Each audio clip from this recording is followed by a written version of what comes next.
And we're on camera. Look at that. Coming to you live. It's My Adult Son, the third podcast that we're putting out.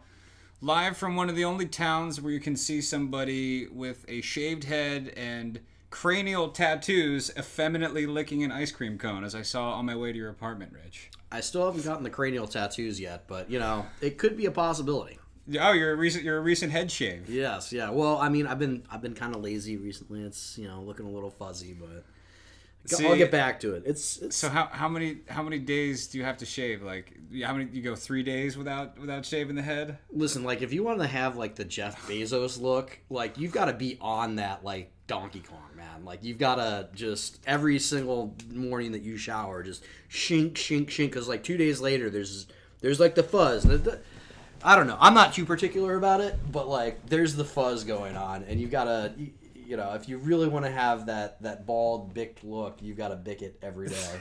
You got to bick it, bro. Also, just trying to lose another sponsorship. Yeah. Do not use Bic razors. They suck. You got to have, you know, the Quattros and the multi-blades and, you know, the ones that aren't necessarily... They're disposable, but they're a little less disposable. You get a little more So bang Bic for your suck. buck. Yeah. Yeah. So, in the razor world, Bic is generally like the one blade piece of garbage.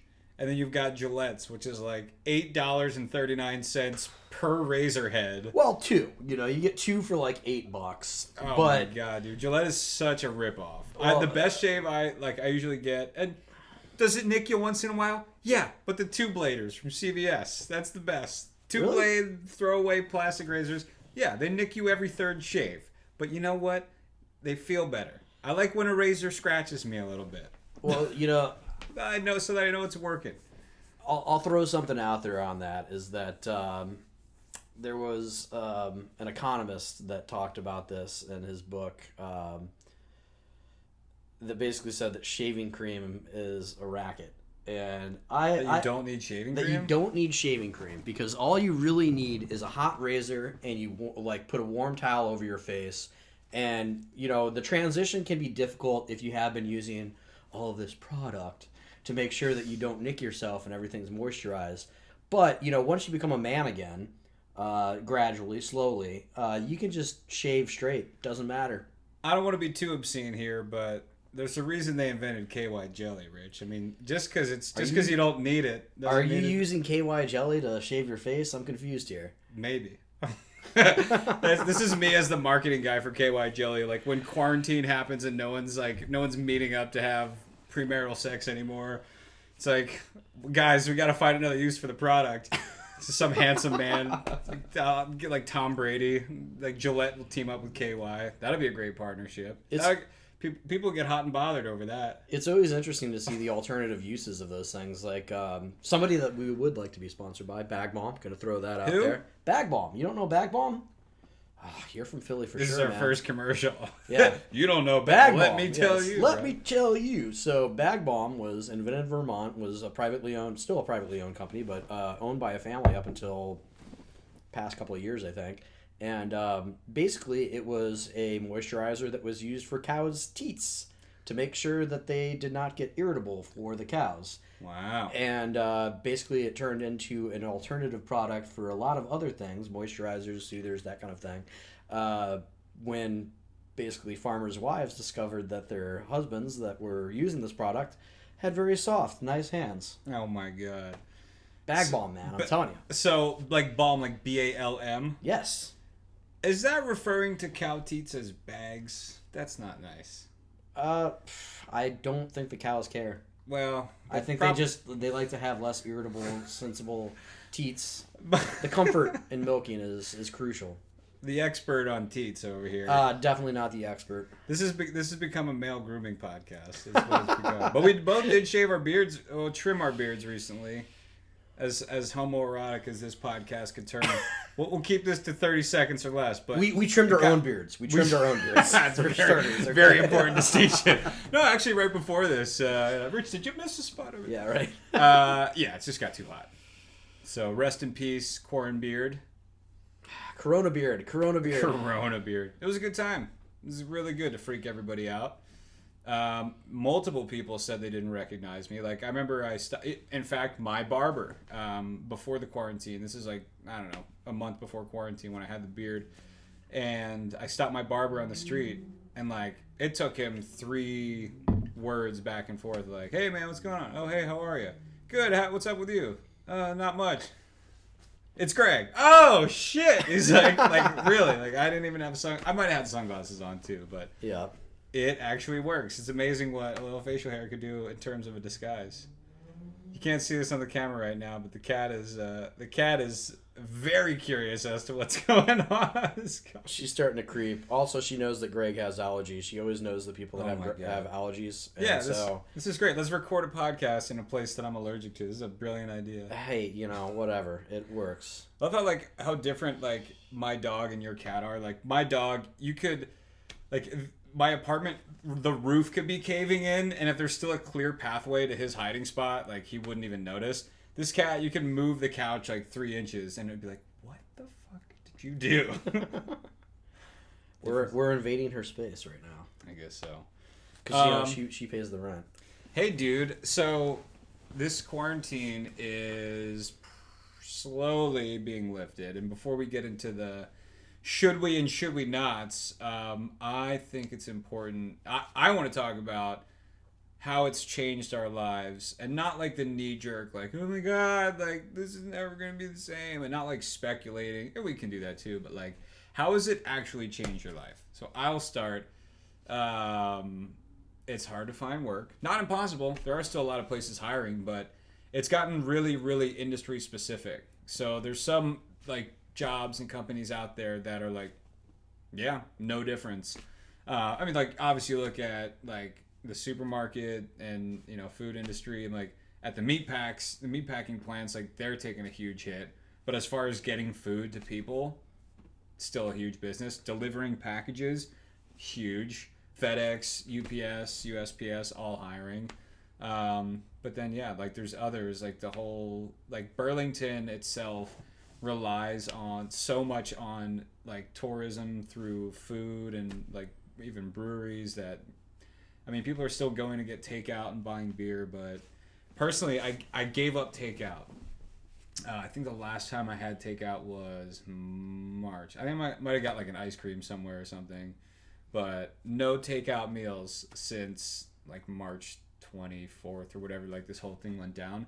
I've saved so much money on eating out. Dude, I eat out like 5 times a week. Well, you don't know. When there's no quarantine. But like what it's allowed me to do is like now I buy the fancy bread and now I buy the fancy yogurt, because it's like, I can afford $3 extra for the fancy yogurt, $2.50 extra for the fancy bread, because I'm never eating out. So like I can make dope sandwiches at my house now. Yeah. Which I like. So I don't know. That's like the biggest thing for me is like obviously the employment situation is a mess for a lot of people. Oh, the unemployment line has been crazy. Like have you seen like people's posts about trying to get unemployment? Well, the unemployment line, like we're not talking about a physical line. We're a talking phone about line. People like waiting 3 hours to try and like. Oh, people like I'm in a Facebook group of people that have all just like tried to get on it, and there was like an error at first where like my social security wasn't recognized, my number.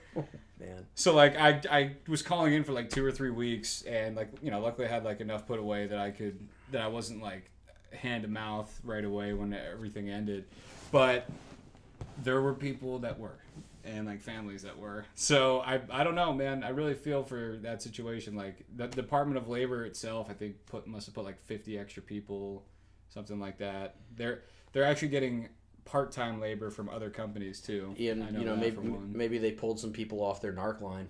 Their NARC line.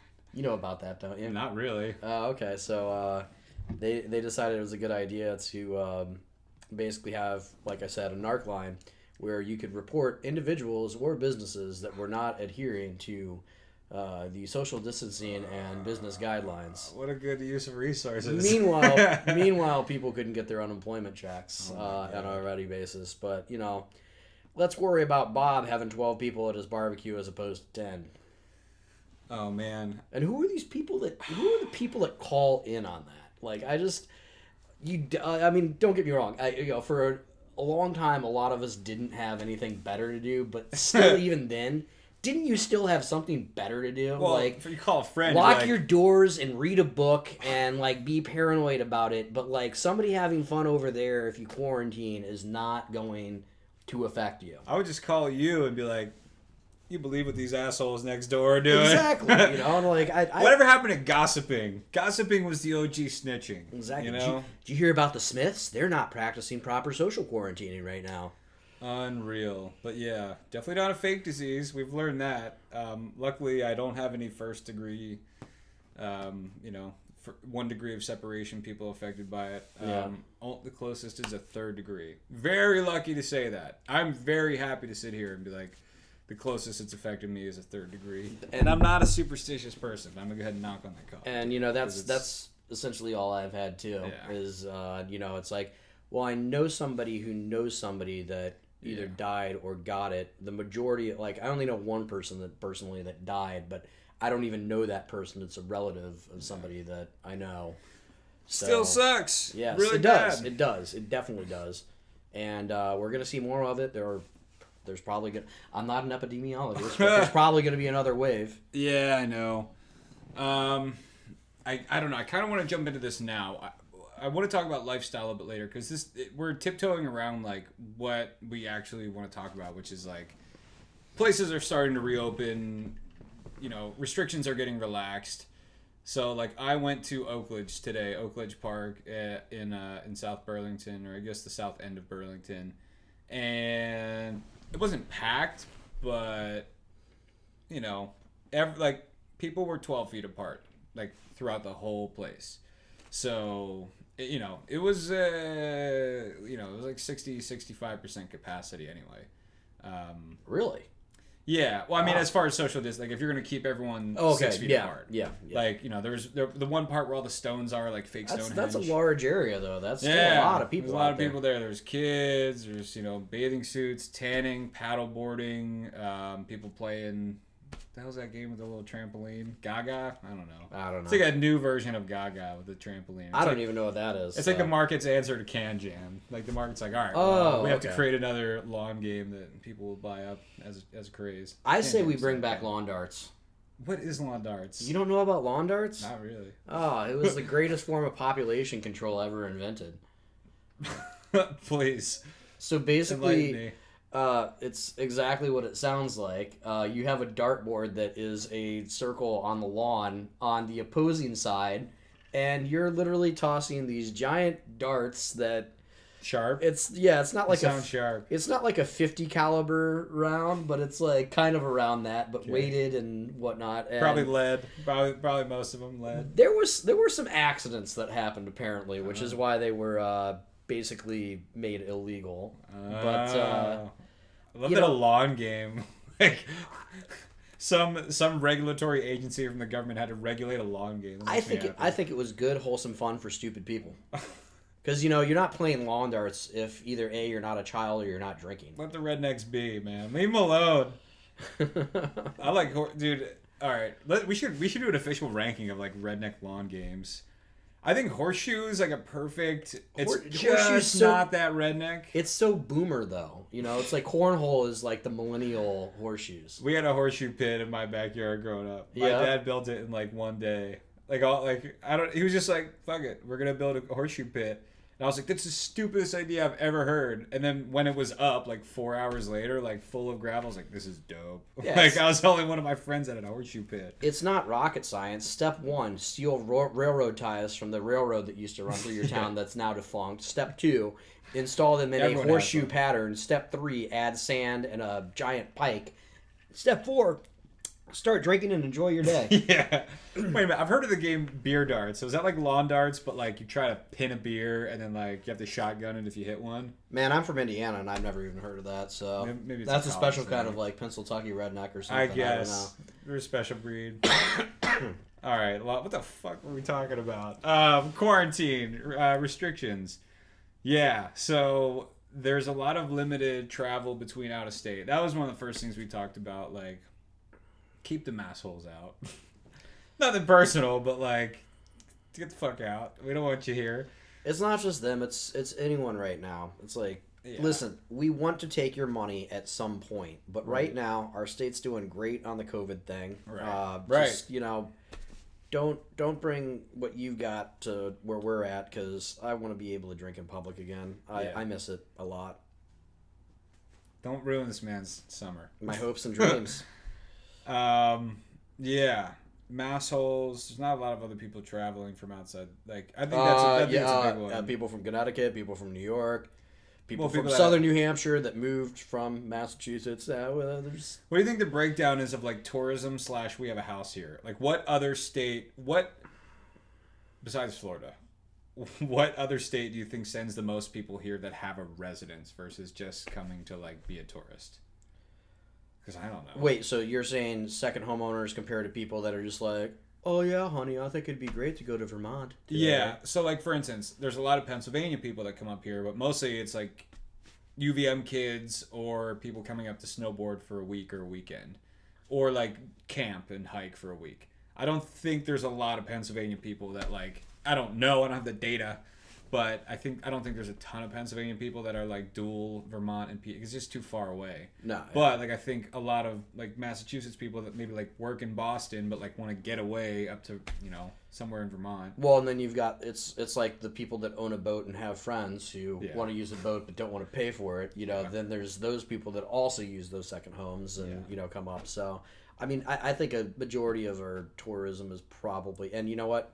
I would hope with all the money that our state spends on stats, they probably got better figures on this than I do, obviously. But I would think that a good chunk of the people that come to Vermont, and especially regular tourists, it's just from like upstate New York down in New York City, and then kind of horseshoeing up to Maine. But then Mainers don't really come over here too much. They've got enough going on in Maine. Yeah.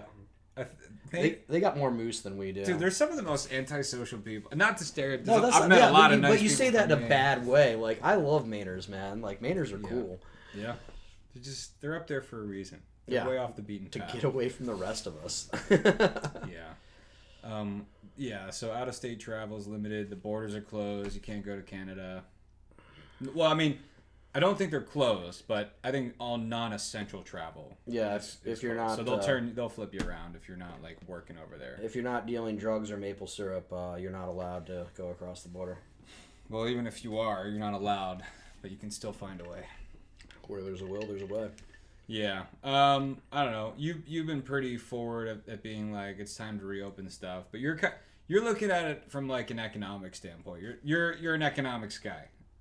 Like you're always thinking of things from like a macro scale, whereas me, being a very self-involved, egotistical person, I'm only thinking about what benefits me. Well, I am too. We are, but from an economic we're all selfish. I see what you mean. Okay, so you're looking at what will affect you at the micro level. From the macro level. Well, is that what you're saying? Yeah, but I mean, it's not just that. It's also, everyone that thinks that you need to wear a mask everywhere and anytime you cough or sneeze, you should be shot.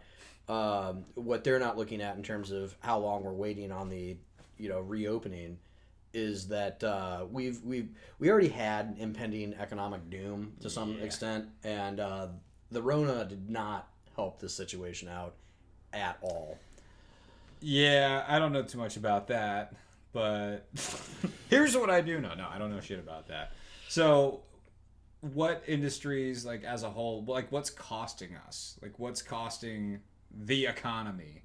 Like, I know you don't have a job right now, right? And that's artificially done, basically. Yeah. So... Well, here's my the only thing that I can really add to this conversation is I know that the U.S. is increasingly a service economy, and that industry's fucked. Like that's so yeah, like individual wealth is decreasing, which is not good. Well, I mean, unless you're a billionaire with good wealth advisors who have been able to move your money around. Income disparity. But going forward. Even once things start back up, we're gonna have some massive supply side disruptions. Like, it's not a demand problem at this point; it's a supply side problem. In the past couple of economic recessions that we've had were not like that. And yeah, right. Not to get too geeky, but Yeah. you combine that with the fact that we're basically already like the banks are already at practically 0% interest rates, and what a lot of central banks are proposing is trying to stimulate the economy, and it's not trying to stimulate it on the demand side. Right now we've got a lot of supply issues on top of the demand side. Right. Yeah, like the housing crisis of 2008, like that didn't affect food on people's tables. I mean, obviously it affects income, which can affect food on people's tables, but not the supply. And also, okay, so like breaking the fourth wall here, breaking the fourth wall. We're using a Mevo camera, which is editing in real time. Very cool piece of technology, and it like focuses on our faces. Yeah, and it'll like it's auto producing right now. Like it'll create a frame for each of our faces. The reason I say that is I just saw a frame that was like from here up on you. It thought your poster was a face. So if there's any weird angles, that's why. Thanks for putting up with it. Greg just doesn't want to admit that he's a shitty videographer. I still love him. I can't reach. I'm controlling from my phone. Great technology. DM me if you want to talk about it. But I think it's appropriate to give a shout out to Vermont businesses that are hurting right now. Like, aka, what do we miss? I miss Orlando's. My 5 friends that listen to this podcast, we all go to Orlando's. Best bar in town. Best music scene in town. I don't even know what Nectar's is. No, I love Nectar's.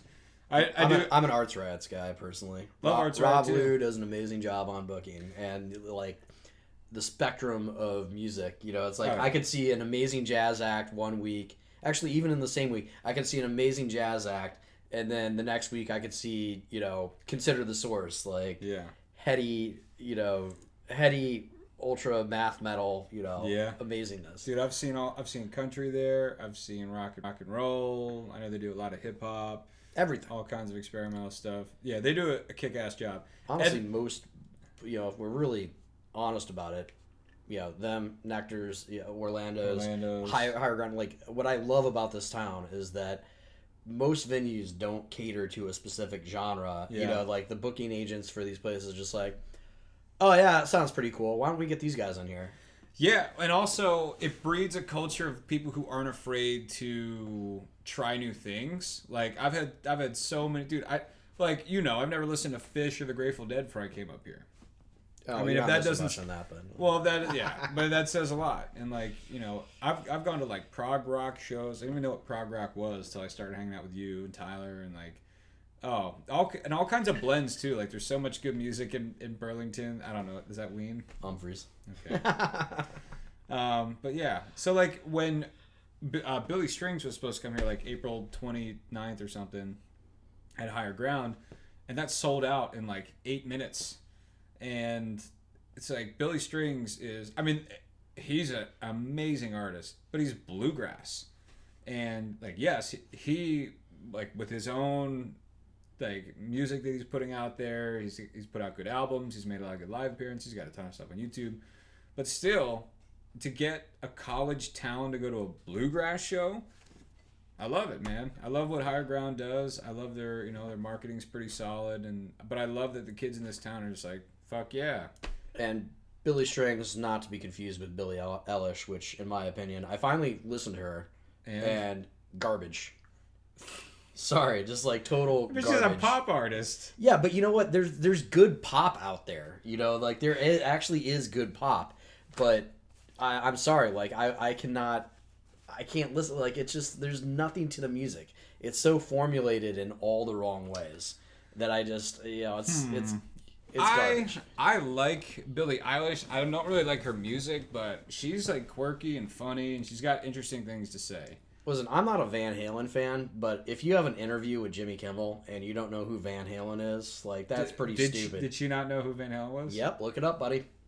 Dude, you just quoted a Nas song that I didn't know. A lot of people would be like heartbroken at that. Like one mic, man. All you need is one mic right there. One mic. Well, I don't know, man. I can't. I don't know. Yeah. But how related is her music to Van Halen though? Like, not at all. But you know, when's the last time Van Halen was relevant besides getting mentioned in 1985 by Bowling for Soup? How related is the music that you create to Bob Dylan? But you still know who Bob Dylan is. Sorry, well, kind of a false equivalency, but you know, I would say my music is very relevant to Bob Dylan. But like, no, you've got a better voice. Thank you. I agree. Love you, Bob. Do you think Bob's listening to this podcast? Definitely not. Bob, you sly dog, you. I know you're in here. If anybody's first degree acquainted with Bob Dylan, let him know. You know, show him the podcast.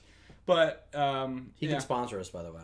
Dude, yeah, like it's same as like. It's not, or I should say it's not the same as like young hip hop artists. Like there's a lot of young hip hop artists that get nabbed by radio interviews that try and school them on their knowledge. Like, whoa, have you ever, what about Nas, One Mic, blah, blah, blah. And they're like, who? And then the hip hop community goes, oh my God, these young heads. Wait, is that what they call them? Young bloods. Young bloods. Old heads. Oh man, I'm sounding really white right now. I know, you are. Very white. And we're talking about hip-hop right now, too.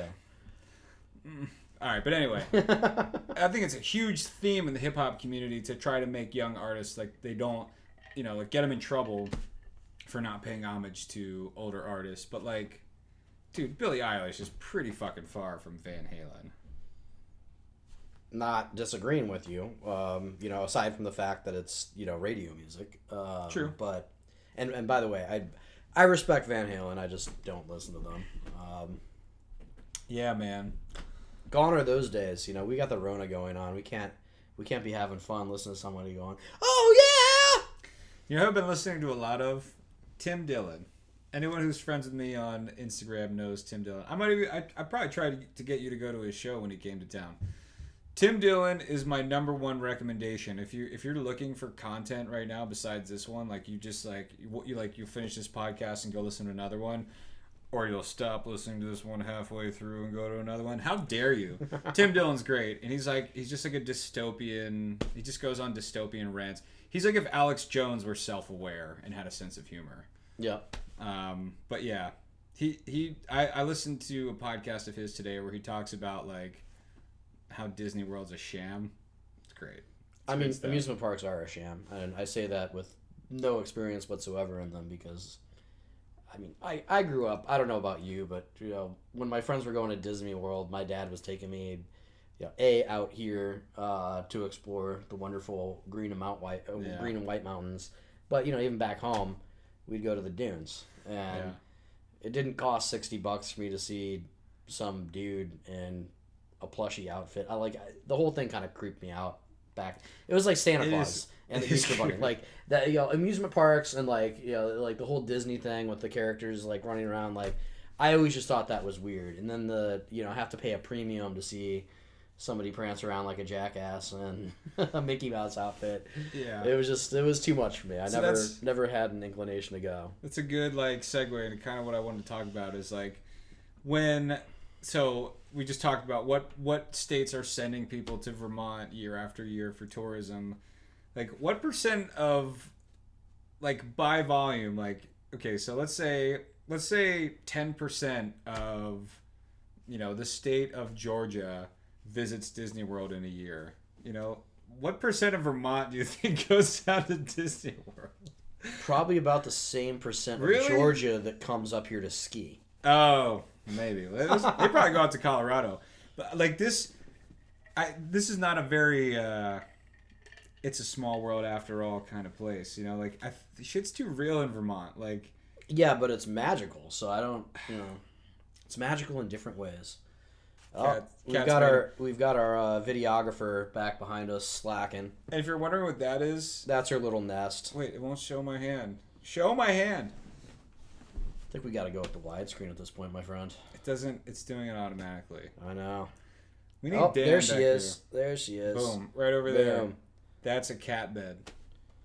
And that's Katniss. Being just Katniss. Showing off. How many podcasts do you know have a live cat? Probably not too many, and you know, especially not too many where one of the hosts on the show is also allergic to cats. you know, is sucking it up. We're doing big things here. You know, making sure taking a hit for the team. Taking a hit for the team. Always. The people of Vermont. Okay. So we got to talking about this on the phone, and the people in Vermont are unlike people from any other place. You could go back to that wonderful historical quote by George Washington. I can't remember exactly what he said, but Rich shared a book with me, which we'll go into more detail when I finish it. But like, it's basically the history.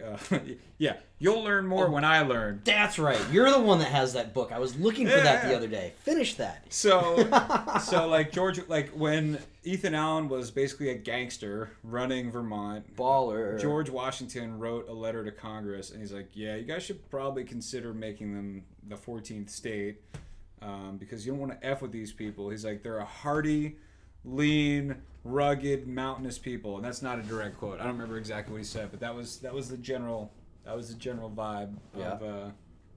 But yeah, Vermont people, like people that are from here, like, look, I grew up in a suburb of a city, and you know, I am not afraid of dirt. I don't necessarily keep dirt under my fingernails at all times. But I'm not the most city-fied person where I'm from. I'm somewhere in the middle. I think if you play baseball, you get an automatic pass. I think it's like a redneck enough sport. Like it's as American as it gets. But like here in Vermont, like the fact that I've never like gone rock climbing, it's like, what do you mean you've never been rock? Like you've never climbed rock? Like no, there aren't just rocks everywhere. First where off, I'm from, most Vermonters don't, like actual Vermonters don't rock climb. Well, they hike. Just like a decent amount of them don't ski either. If you're born, okay. So skiing, there's an income barrier, big time, and a culture barrier. But everyone here hikes. Everyone has done the long trail. Everyone kayaks. Everyone. I'd have to kindly disagree with you on that. Please. That being said, the people that don't are probably making some maple syrup or milking some cows at 4 a.m. They find their groove. There's a way to get your hands dirty here, and I think regardless of income level in the state, in one form or another, a lot of people like to get their hands dirty or at least be outdoors. Yeah, people aren't afraid to get their hands dirty here, and there's like, it's I don't know, it's been talked about in pop culture. There was the Adam Driver SNL sketch where he like made fun of. Yeah. You've seen that, yeah? And he's like, but it's like a cute little small town. Speaking of Tim Dillon, when he came and did comedy at the Vermont Comedy Club, which is a dope show. I only went to one. He did like 6 or 7, but he's like, he goes to the front row. He's like, "You, tell me what your job is." The guy's like, "I'm a hemp farmer." He's like, "Oh, fucking course you're a hemp farmer." And he goes to the next guy. He's like, "I'm a teacher." He goes, "Thank God, a real job. All right, what do you do?" "I make cider." "Oh, fuck you guys." He's like, it's a fake snow globe town. Like you're all living in an LL Bean shake up snow globe. And it's true. Like a good chunk of the state is an HGTV special. You know, it's like, oh, I make candles by hand, and my husband makes tables, and we have a budget of about 1.3 to 1.5 million for the house that we're looking for. You can make good money off of making ridiculous art here in Vermont. That's true. You can also fail miserably. I'm not saying it's a sure shot. Yeah, especially when you're not allowed to do business for 2 months. Hey now. Sorry, I'm getting political now. Hey man, everyone's entitled to their own opinion. Right? I don't know, I just want people to be safe. I don't really. Well, that's like your opinion, man. It is my opinion. I'm not gonna force that on anybody else. I'm pretty like, like if the government came to my house knocking on my door and said, "Here, put on this shirt and get in this car," I'd be like, "Can I bring my dog? You guys got snacks on there? What's going on?" Stop at McDonald's on the way. Yeah. I don't know, man. I'm pretty go with the flow. Sometimes to a fault. Your first problem is that you answered the door. Ah, this guy knows his rights. Oh my god. Yeah, don't answer the door. That's the lesson here. So we got on some tangents. Yeah. Well, okay. So in relation to the coronavirus and people complying or not, traveling here or being from here, the people in Vermont are super different from people that we're used to, and the people in Burlington are even different than people that live in rural Vermont. Well, the great thing about Chittenden County is that we can see Vermont from here. See what he did there? That was a joke. Because what he meant was, this isn't really Vermont. Burlington is very different from a lot of, like, most of Vermont. And I'm, like, dude, there's going to be people watching this that are rolling their eyes right now. I'm not a real Vermonter. I'm a Philly person. I'm a Philly suburb person. I mean, for starters, you didn't drop your T when you said Vermonter. Vermonter. Yep. You got to drop your T's in Vermont, man. I guess. See, I haven't even been here long enough. It's okay. I'll take notes for you. But the people in Burlington, so I remember, like, my very first impression of Burlington when I was living in upstate New York, northern New York, actually. Correct myself. Northern New York. Yeah, because upstate is just everything that's not New York City, right? Upstate south of Albany. And then Albany's the capital region, and then above Albany, like Adirondacks, that's northern New York. There you go. That's how you talk about it. That's official, by the way, too. If you want to find a Trump sign in New York, just got to head north. Yeah, I mean, I'm sure they're not hard to find in the Empire State. They make billboards. Handmade. Yeah. Oh, my God. Oh, yeah. I've seen a couple of those. Yeah. My first impression of Burlington specifically when I was living in New York, I was like, it's probably the number one place on the East Coast to hear a dad call his son buddy. Like, there's like a really weird vibe in Burlington. Like, people, like, families are like super like Tom Brady, kiss your son on the mouth. But then you go from like really like close knit, like not like very social families to like freaks and geeks downtown in Burlington. It's a weird, like it's a small college. Like if you've never been here, it's a small college town. You know, you've got the lake, which is basically a border on one side. You know, no one goes to Plattsburgh. And then you've got downtown, which is a great food, arts, you know, culture, shopping. And then I don't want to stereotype, but like the north end is like very tight, flat grids of housing. And then you've got campus. Then you've got the south end, which is like business and like some more warehousey spaces like Arts Riot. And then like the South Hill District, which is like a very expensive neighborhood with like, you know, $1 million homes, some old architecture, beautiful stuff. It's a weird hodgepodge of people here. And by the way, it's not that nobody goes to Plattsburgh. People do go to Plattsburgh, but after they get there, they wonder why they went to Plattsburgh. Yeah. So. Because this is where we get off the ferry on the way to Lake Placid for the weekend to spend too much money on stuff we could have seen in Also, Vermont. why do you go to Lake Placid anyway? But that's a whole different story. It's beautiful area. But... Yeah, it's all right. But do you pick any bones with the people of Burlington? Like, do you sometimes wish that you lived in a more rural part of the state? I mean, I miss some of the places that I did. Because you lived near in. Killington for a while. Yeah, well, I mean, I lived near Killington and in Killington, but yeah, I definitely miss the quiet that I had there. Because living downtown, it's like 3 or 4 in the morning. You can have cop cars or fire department going over to Decker Towers, and there's only so many damn roads. Hey, oh gosh, our videographer is trying to she's trying to sabotage the operation right now. The cat is messing with the power cord for the camera. So if we suddenly cut out, that's why. Yeah. Or spoiler alert, you're watching this in the future, so you can just scrub to the end of the video and see how it ends. And if there's like 5 minutes left, then that's because she didn't unplug it. Or maybe we edited 2 pieces together. Stay tuned to find out. Oh, it's okay. She's crawling into the bookcase now. Maybe she might find her fortress of solitude in there. Cats. What can you do? I'm moving out of Burlington. I'm moving to Colchester. I'm moving to a campground, baby. I'm going to live like a hippie. It's a real house, though. But it's on a campground. Hippie. Hey, man. I'm looking forward to it. We're definitely going to do podcasts outside from there in the near future. Probably a little more quiet than our last podcast. Much quiet. Well, I don't know. Maybe if the campground gets rocking. Maybe if some of these restrictions get lifted and people actually populate it.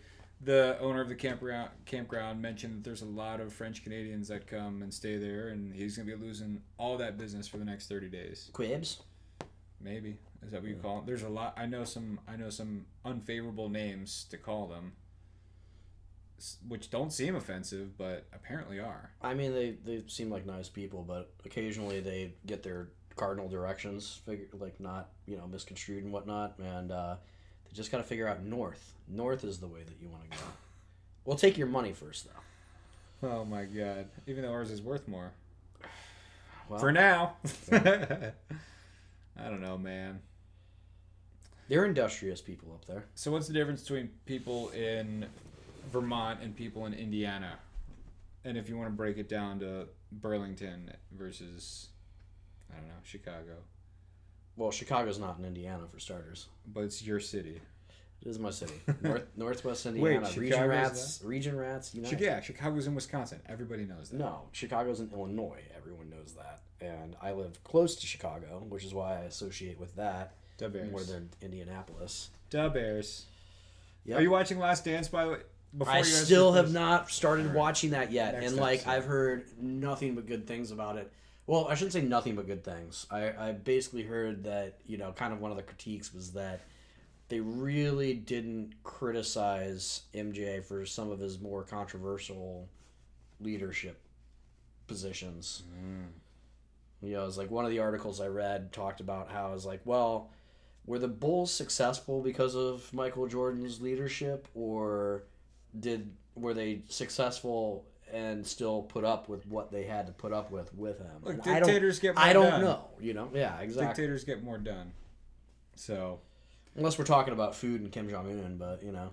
But, Rich, I can't move on with my life until I hear you say something negative about people in Burlington. Why do I have to say something negative about people in Burlington? Because I want you to. I'll start. They keep on voting for jackasses. Like, I'm just talking on the local level. I don't even want to go. I don't even want to go to national politics, but yeah, we have a bunch of trust funders on our city council, and in the middle of this crisis, they're more worried about taking down a mural that doesn't have enough people of color in it, and not worrying about, well, how are we gonna make up for the revenue shortfall that we've had for the past 2 months? Maybe we should start throwing out things to businesses, like expanding and loosening sidewalk and outdoor patio seating for them, so that while we're only open for outdoor seating, these people can actually have a reason to open up their business again and get things moving again and have people employed again. Yeah. But why'd you have to put me into that? But the mural. But the mural, yeah, we're worried about a giant painting on a wall that has too many white people in it. Yeah, there's a mural in Burlington that's getting taken down because it doesn't represent. It's overwhelmingly white people. Have you ever checked the demographics of Vermont? Especially before the past 40 years. But the point that I saw it's like there's no depiction of Native Americans, which, they were obviously a pretty important part of Vermont's history. Certainly. So I get that. But yeah. But it's a mural that celebrates, the development of Burlington as a city. And right. I don't know how much of, and I'm not saying that we shouldn't, have some type of tribute to the Abenaki, tribe. That was the primary tribe that they were concerned with. But I don't understand how people can get this upset over a mural that was privately paid for and, celebrated the businesses that are on Church Street, which are owned by a lot of white people. It's Vermont. There are a lot of white people here. That's our state slogan. A lot of white people. Yeah, exactly. Come to Vermont. It's very white. Just like the Adam Driver sketch. Yeah. Oh, boy. Let's say something positive about Burlington people. We're resilient. We're very community-based. Yeah. It's been incredible to see with what we've had to deal with, especially the small businesses around here, how much people have, at least, most of my close friends, how much of an effort they take to make sure that what little money that they've got right now is staying in our local economy and, helping out our friends rather than having our money shipped out to Bensonville, Arkansas. What's there? That's a Walmart quip right there. Yeah. Bensonville, Arkansas. Bensonville, Arkansas. All right. The hey buddy thing wasn't necessarily negative, although it is creepy. Dads go, hey buddy. What's your dog's name? Buddy. Okay. So when people, I don't know. Negative thing about Burlington people. I hate how hive-minded it is here. Like, so there's 2 Facebook groups that I'm on that's like really the underbelly of, Burlington, and you're probably on them too. Probably not, actually. They're like buy and sell groups for like, it's basically Craigslist on Facebook, but people like post not like political, but like opinions on there about things that are political on the local level, like as far as like public affairs, and it is so hive-minded, and when people dissent, it gets really like ugly and personal. So like maybe it's the Facebook group that I'm in, but like it's not that big of a town. Like, yep. Like I know, like these are all. It's like a greater Facebook. There's a weird thing here where, well, I guess it happens in small towns too, or even like smaller parts of bigger communities where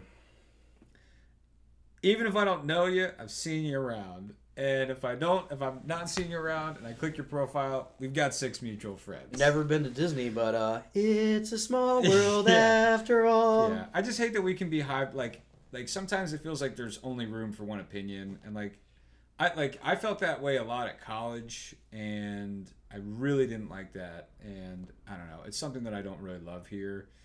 People box you out of conversation. Like, people will be so quick with an opinion and like state it as fact, and I know that happens everywhere, but like people will really box you out of a conversation here. But the weird flip side of that is like I am fine with that because I don't want to talk about it anyway. So just put your opinion out there, and I'll just go.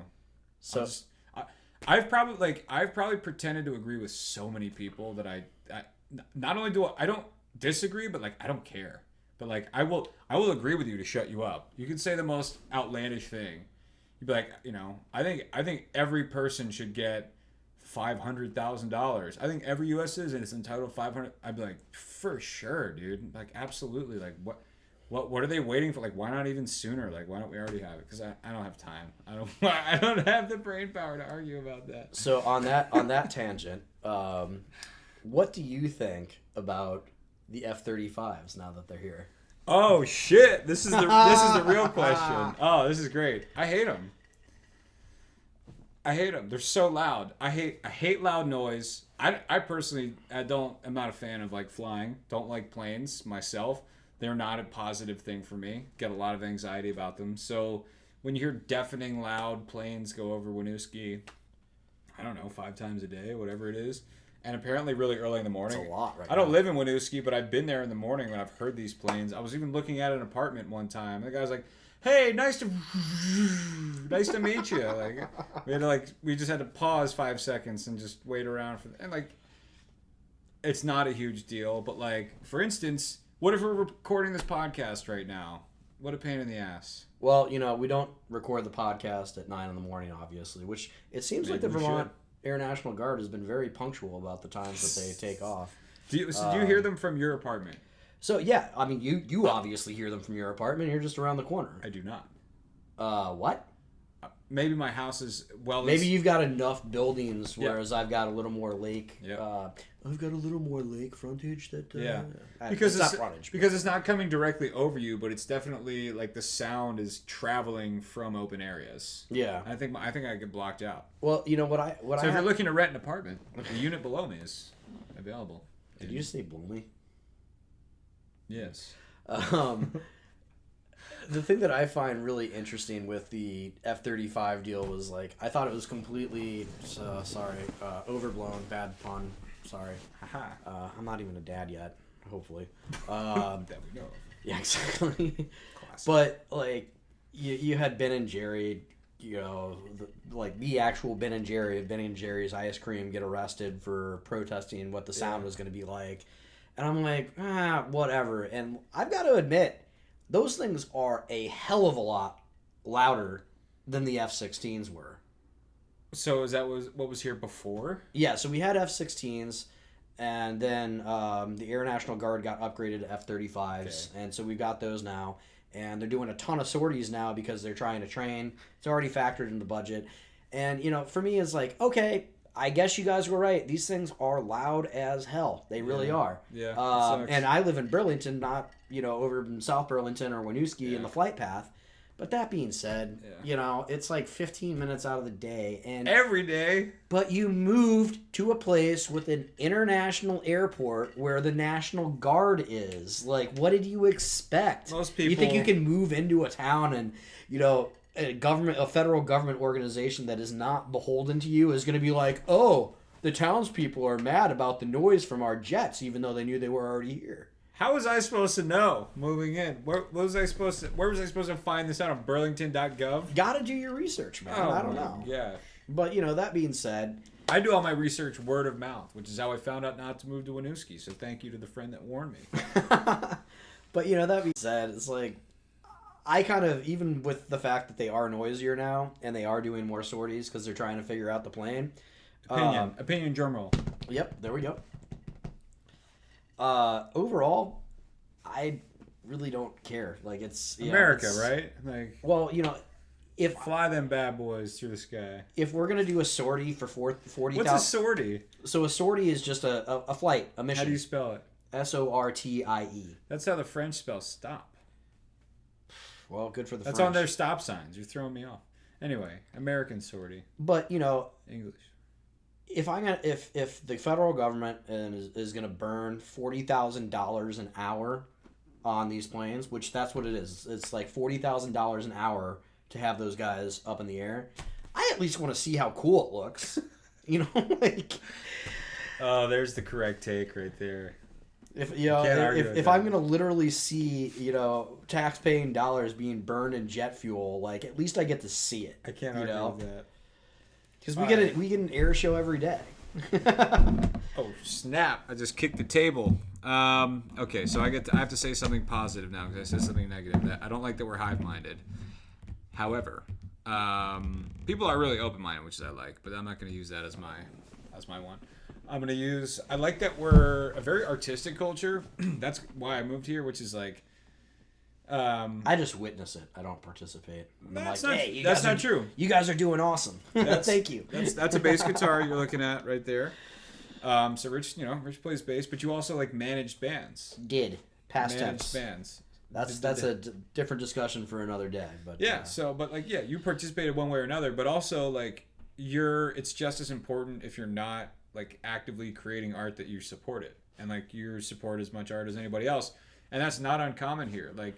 But the other thing is when that's people socialize around artistic experience. Like people are so hungry for art and creativity here, and it's like we joked about like graffiti a couple weeks ago, but like or graffiti.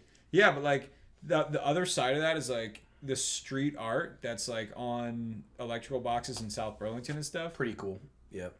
Like I love seeing that. Like I cannot get enough art. Like I want it all to be. It's like, here we go. The community of Burlington, South Burlington, and blah, blah, blah, is like a beautiful body. And you could tattoo no regrets across your chest, or you could have a dope sleeve that's like cool from far away, but also cool when you zoom in and look at it. You know what I mean? It's just like everyone's artistic tastes are different, but some stuff just sucks. But yeah, like tattoo Burlington, you know what I mean? Do it. Yeah. And look, everybody you need some tattoos that are like, this is the first tattoo I got. It sucks. I'm sorry. But like, I got this one 10 years later and it's dope and it stands for this, or even if it doesn't stand for anything, like it looks cool. By the way, just to reiterate, crappy graffiti artists in Burlington, buy some cardboard and practice on it before you tag a building, all right? Yeah. If you're not doing stuff like the stuff that's on like the 5th floor of the Moran plant or the stuff that's on the side of the minor league baseball teams, the Champlain Monsters building over by Perkins Pier. If you're not on that level, stop making our city look like crap because you suck. You're a shitty person if you do that, okay? And you're bad. Yeah. Bad. Very bad man.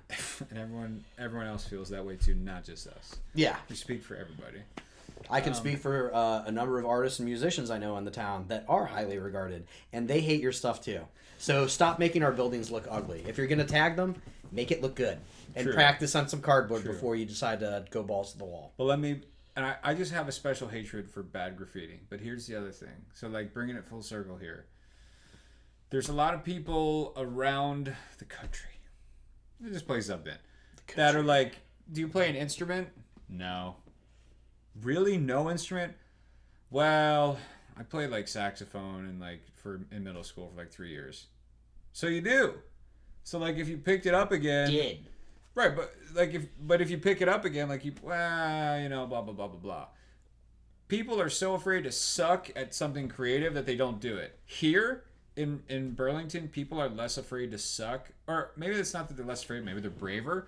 But I think there's also more of a tolerance for like low level art, which is why I think there's so much shitty graffiti and that like people don't clean it up or complain, because it's like, well, they suck, but like, I don't know, they tried or whatever. And personally, I don't feel that way, but I do feel that way about like shitty music, where it's like, yeah, but there's a difference between going to your local bar and somebody doing wagon wheel for the 100 billionth time and doing a horrible job. Yeah. There's no permanent marking on that. Yeah. Whereas if you tag the side of a brick wall in downtown Burlington and you do a shitty job of it, it doesn't get taken down until the business has to spend money on your shit graffiti job. Yeah. Graffiti aside. But yeah, I totally Sorry, agree. we just I agree. We will fix the graffiti problem in Burlington, so help me God. No, we won't. Okay. Well, it just dies down. It's like when I first came here, it was like 2006 was the first time I ever visited Burlington. yeah. And Well, it's like, what are you choosing to decorate, man? The side of a building or time and space? right. Yeah, like music is less imposing if you suck. Yeah, you could always walk out, but physical buildings and your eyes, like that's there. It's not leaving anytime soon. Yeah, so I could shake off a bad wagon wheel cover. I might still complain about it 3 weeks later.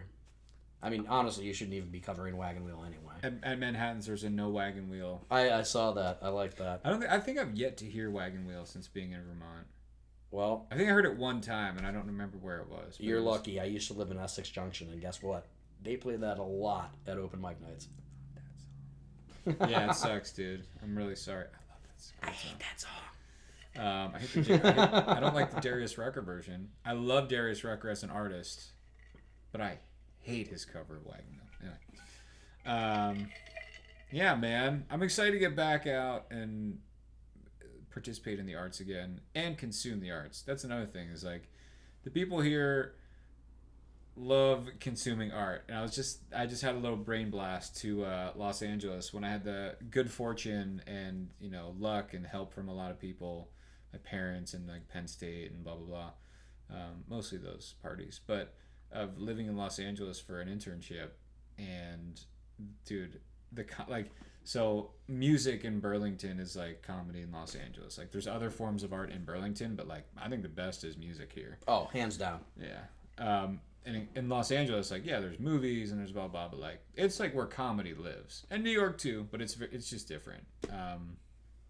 And there's such bad comedy in Los Angeles, dude. I mean, bad comedy is really bad, and I'm not saying I was good. Like, I was gonna say out of 10, I was like a 2 or 3, but I saw some -5s. Like. Dude. You know what's crazy though is in Burlington within the comedy scene, I remember the handful of times that I have attempted it just because. Yeah. By the way, PSA message: if you're nervous speaking in front of people, the best thing you can do is try to make them laugh and get up on stage and do it.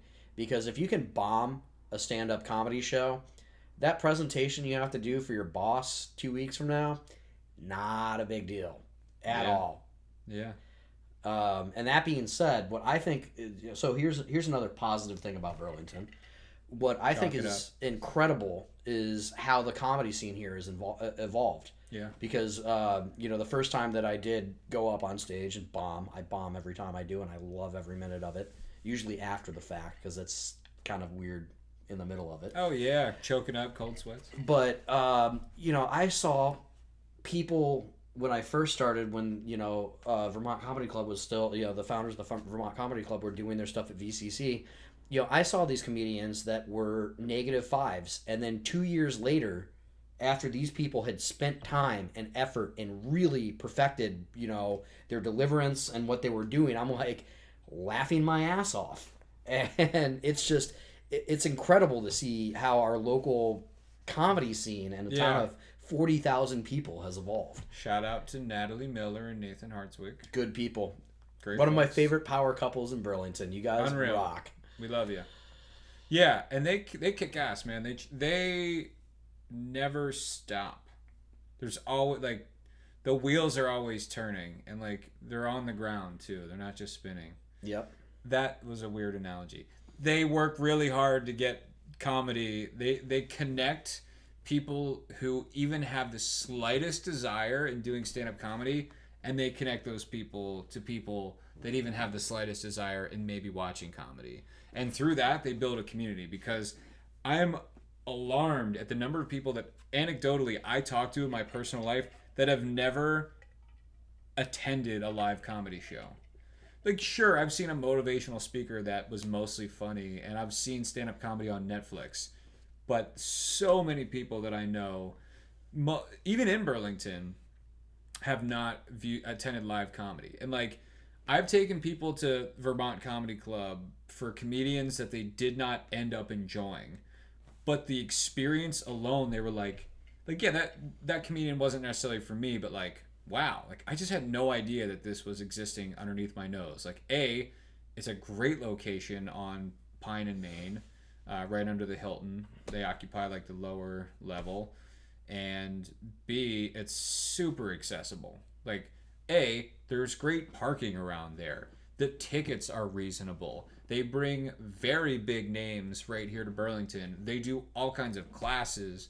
They do open mics. Anyone can get up on stage if you sign up on Wednesdays. The staff rocks. The staff is dope. They're doing virtual open mics right now, which is like, I don't like. You just don't have to do that. Like, they could have just disappeared and be like, we'll see you when this is all over. You know what I mean? They really care about the community, which is cool. Really cool. So not enough, and I could go on. Not enough nice things to say about this. And you know them, I think. Don't you know them? Yeah, I haven't really talked to them much recently, but yeah, they're great people. Yeah, and, dude. I mean, they built the comedy scene here. Like, they just pushed and pushed and pushed, and to go from having absolutely nothing to the point that it gets big enough that you can not only start your own comedy club, but you book Jerry Seinfeld. Did they really? Yeah, it's just like they've done, and they've had David Tell. Like, I could just go on, and like one of the coolest things that they've done too is, they kind of the marketing that they have for up and coming artists is kind of like a better curated Spotify playlist. What do you mean? So when they do the advertising, they're like, hey, we're gonna have so and so. If you like this person, you're gonna love this, and you're gonna thank us when 2-3 years later, you saw them for $20 and they're in a theater for $45. For real, yeah. So like Tom Segura, Burt Kreischer, those big names have come through the Flynn. When they like comedians that have achieved a certain level of celebrity, but I'm appalled at the kind of comedians that Vermont Comedy Club is getting to do 6 shows a weekend there. Nikki Glazer. Appalled. I don't know if that's the right word. Amazed. Yeah. Like, yeah. Vernacular. Yeah. But like, yeah. Appalled in a great way. Yep. I'm just like, you guys, because they kick ass. And why wouldn't you want to go do that? And honestly, like, I'm sure it's more fun for comedians to do clubs than it is theaters. I'm sure it pays better to do theaters, but it's gotta be more fun to do clubs. Oh, definitely. I'm blanking right now. Like Ron Funches, Nikki Glazer was there, Tim Dillon. I just saw Mateo Lane was supposed to come in early April. So this is kind of going off on another tangent, but I kind of wish that we saw a resurgence of commercial sponsorship on small venues. So like, I remember in the 90s, I think it was Miller Lite, by the way, available if you want to sponsor us. Yeah. We're here for it. I think it was Miller Lite. It was Miller or Bud. Anyway, in the 90s, they did this thing with the Rolling Stones where, basically, I forget exactly how it worked, but, if you opened up the right Bud Light or Miller Lite or whatever golden can, ticket. yeah, the golden, you got the golden ticket. and they had the Rolling Stones booked in small venues in major cities. Nice. And it was, like you would just get the message like, hey, you go here. And so, those people would go there like knowing about it. But then, imagine you're in a bar that's, kind of a music venue with maybe a 300 or 400 person capacity at most. And you're just sitting there drinking a beer. And all of a sudden, like, the curtains open and the freaking Rolling Stones are on the stage. Unreal. Guerrilla concerts. Yeah, guerrilla concerts, exactly. By the way, it would be cool. Little tip to all the Burlington music venues here: if you can pull something like that off, that would be really cool. Yeah, Bud Light did that with. I know Lady Gaga did some pop-up concerts, and I know Bud Light did pop-up concerts with an artist. It might have been Post Malone, because he's like, Bud Light owns Post Malone. I don't know if that was the same thing, if it was Lady Gaga or and is Bud it Light. his tattoo shop? Dude, Post Malone was like sponsored by Bud Light in the way that skaters used to want to be sponsored by like Birdhouse. Like, it's just like Bud Light just tells him to go certain places, and he just does it, and he makes a lot of money off of it. You need to jump. How high? All right. Last question, Rich. If you had to choose, take it or leave it. Take one, leave one. Post Malone and Billie Eilish. Eilish? I don't know. Something like that. I don't really know either. Pick one. I'll go with Post Malone for sure. Okay. What about you? I'm going to go Billie Eilish because she's probably got more... She. Right? I said she. Okay. He's trying to catch me. This guy. Like, more about pop culture than me. Yeah, I know nothing about pop culture. I think if I'm a manager, from that perspective, I think there's more money to be made off Billie Eilish. Well, I think from an artist perspective, it's not always about the money, man. Maybe she's got... Well, I think she's going places. And I think Post Malone needs to figure some things out. And I say that from not a place of judgment, but a place of concern. Posty, what's up, man? You seem like you're just not having as much fun these days. Like... You can talk. You can talk to us. Or don't. Maybe don't. Maybe that's the answer. Maybe don't talk to us. Maybe, you just go away for a while. Take some time for you, man. You deserve it. And there you have it. We'll talk to you next week.